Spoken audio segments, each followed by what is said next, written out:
Guagua collectif. Guagua collectif. Oui.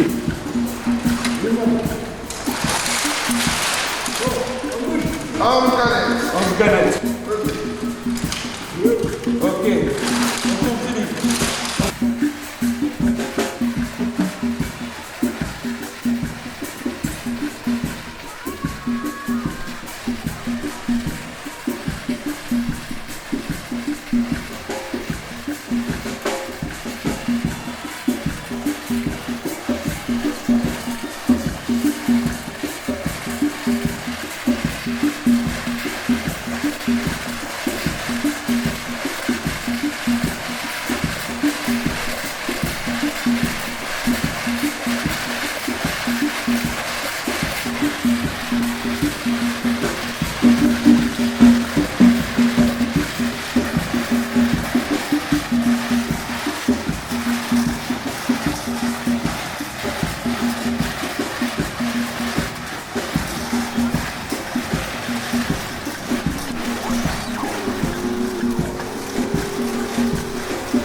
On travaille comme collectif Guagua.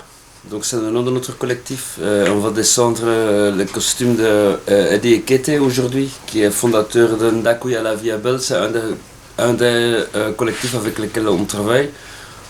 Aujourd'hui on sort donc le 28 février, c'est le jour de clôturation du festival Farata à Kinshasa. C'est aussi un collectif qui est fondé. Et suite à ça, on a décidé de sortir déjà un costume ici pour parler un peu des choses que Philippe vient d'expliquer. Voilà. Oui, parce que ce projet, c'est le début, une création d'un collectif de performeurs ici qui vont travailler en résonance avec les performeurs à Kinshasa. Ici, pour un mois, ça coûte facilement 2000 euros. Donc, s'il n'y a pas les moyens, on ne peut pas les faire venir, mais on peut faire venir les costumes. Ou les concepts, on a déjà sorti aussi un concept de l'artiste Bobo Lomboto qui fait partie du collectif Farata, le collectif qui fait son festival, son premier festival à ce jour. Et lui, il a un concept, un moment. Il suffit qu'on achète ici un tissu pour créer ce costume. Donc il y a des concepts qui sont facilement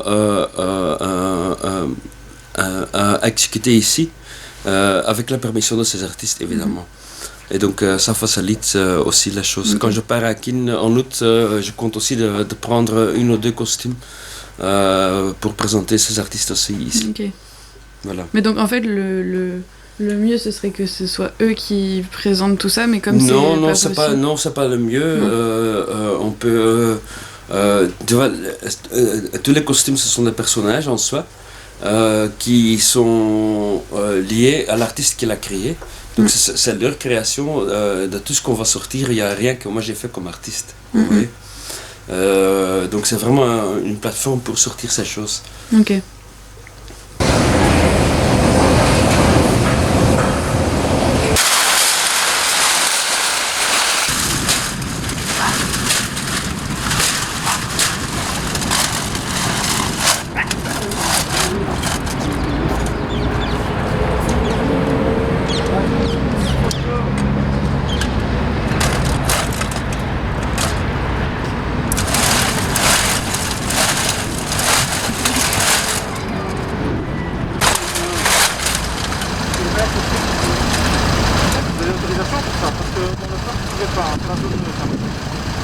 Donc prendre une photo, oui. Hein. On va vous cacher votre visage si vous ne voulez pas être sur le photo. Ah non, on va vous cacher bien qu'est-ce qu'on fait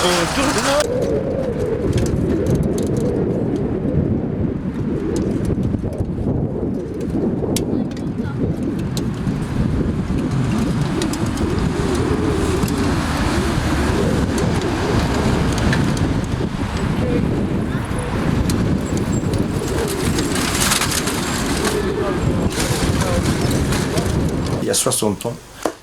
Et donc il y a un procès qui est encore en cours. Donc, il y a 10 ans, la famille de Lumumba, ils ont porté plainte contre les Belges encore vivants impliqués dans l'assassinat de Lumumba.